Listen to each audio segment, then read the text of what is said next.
À terme, le reconfinement sera-t-il la seule solution pour enrayer la propagation du coronavirus ?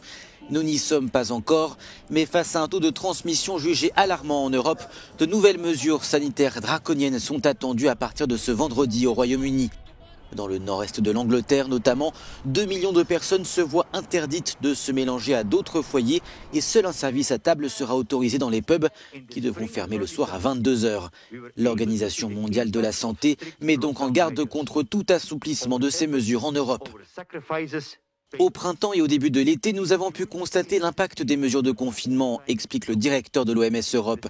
Nos efforts, nos sacrifices ont porté leurs fruits.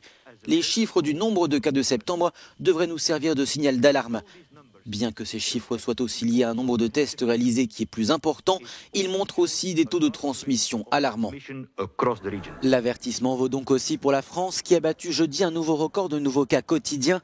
Un chiffre à prendre avec précaution car le nombre de tests réalisés chaque semaine est passé d'environ 200 000 début juin à plus d'1 million début septembre. De nouvelles restrictions seront décidées dans plusieurs grandes villes, dont Marseille, Lyon et Nice, comme la possible fermeture des bars ou l'interdiction de rassemblements publics. Dans les territoires pour lesquels des mesures fortes ont déjà été prises, particulièrement Marseille et la Guadeloupe.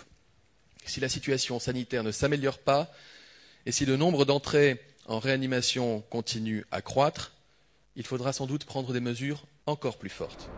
Des mesures encore plus fortes, l'Espagne s'y prépare aussi. Et c'est à Madrid que le virus semble le plus hors de contrôle. De nouvelles restrictions devraient entrer en vigueur à partir de samedi ou lundi pour restreindre la mobilité et réduire l'activité.